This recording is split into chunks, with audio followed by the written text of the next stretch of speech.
Muy buenas tardes, señores asambleístas, señores concejales, autoridades del Consejo de Participación Ciudadana y Control Social y especialmente bienvenidos los representantes de nuestras organizaciones pares de América Latina, en especial el señor José Ugaz, presidente de Transparencia Internacional.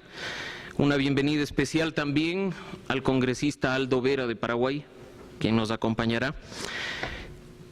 Un corto mensaje. Decirles que para promover la transparencia y luchar contra la corrupción hay muy poco que inventar. El camino a seguir ya está delineado. Entre 2003 y 2005, Ecuador firmó y ratificó la denominada Convención de las Naciones Unidas contra la Corrupción, y ahí se establecen 4 grandes áreas de trabajo: prevención, criminalización, recuperación de activos y cooperación internacional. Hay una gran deuda pendiente en la prevención. Le corresponde al Estado determinar e implementar políticas efectivas contra la corrupción, promoviendo la participación de la sociedad y garantizando algo muy importante: los principios del Estado de Derecho. Se debe además adoptar sistemas de selección de autoridades con criterios objetivos que no cambien por conveniencias o para ajustarse al perfil de un candidato determinado. Es necesario tomar medidas y legislar para aumentar la transparencia en el financiamiento de las campañas electorales y los partidos políticos, así como para establecer sistemas de incentivos que estimulen a los ciudadanos en general y a los funcionarios públicos en particular a denunciar la corrupción. Se debe adoptar además medidas para ampliar el acceso de los ciudadanos a información pública, pero en especial sobre el manejo de recursos públicos. En cuanto a la criminalización, cada vez es más frecuente escuchar el criterio de que para combatir a la corrupción hay que endurecer las penas. Pero el trabajo no debe limitarse a eso. No basta con tipificar las formas básicas de corrupción y establecer penas durísimas. Se debe introducir tipos penales que incluyan actos como la obstrucción de la justicia, el tráfico de influencias, entre otros. Además, esto debe ir de la mano de mecanismos que faculten al sistema de justicia penal a realizar acciones, incluso de reparación al país.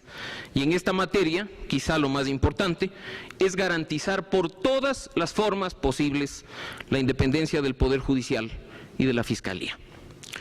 Para hablar de recuperación de activos, los estados deben contar con todas las facilidades normativas para, mediante un debido proceso, establecer el derecho a la propiedad de los bienes que han sido adquiridos por medio de la corrupción o recursos que se encuentran en poder de los corruptos.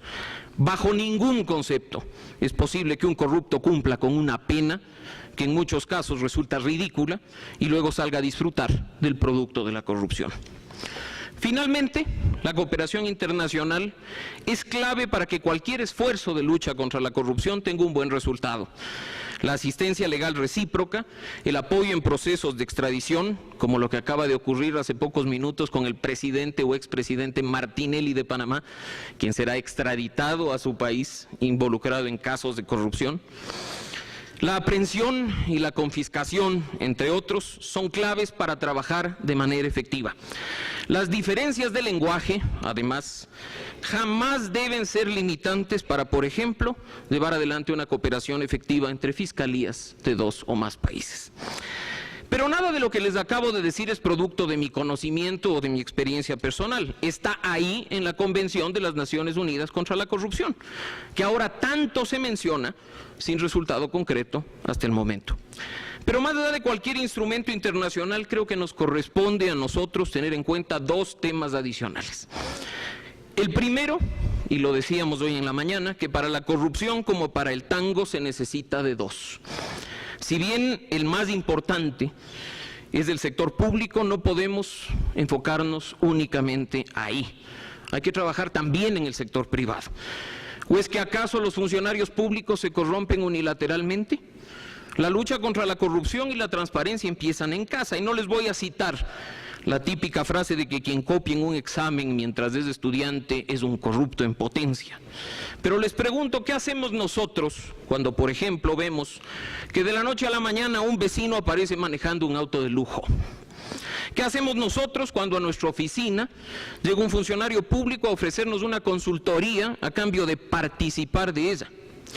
No les estoy hablando de casos hipotéticos, sino de realidades que han ocurrido en nuestro país por décadas.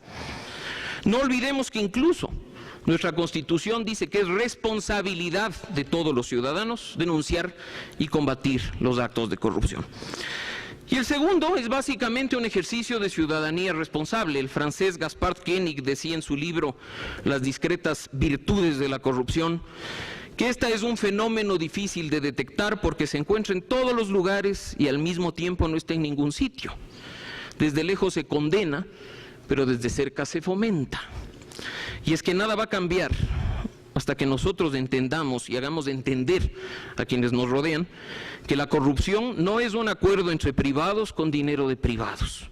Cada centavo que se va a un acto de corrupción nos pertenece a los ciudadanos. Cada centavo que se va en un acto de corrupción es un servicio público menos o una obra de infraestructura menos. Ojalá que esta vez hablar de transparencia y lucha contra la corrupción en Ecuador no sea solo una moda pasajera. Que la indignación que al parecer se ha despertado en los ciudadanos se convierta en acciones concretas que nos permitan por lo menos reducir el embate de este mal. Ojalá que no nos conformemos con dar palmadas en la espalda o hacer reconocimientos a quienes se juegan todo por combatir a los corruptos, sino que nos involucremos y arrimemos el hombro para que este combate sea profundo y efectivo. Estamos frente a una enorme oportunidad de hacer algo más que publicar un tuit o circular un mensaje por WhatsApp. Estoy seguro que al escuchar ustedes las experiencias de Manfredo, Pablo, José, se motivarán lo suficiente para actuar. A nombre de Fundación Ciudadanía y Desarrollo y de nuestra iniciativa regional Recursos Transparentes, quiero darles la bienvenida y reconocer su presencia. Muchas gracias.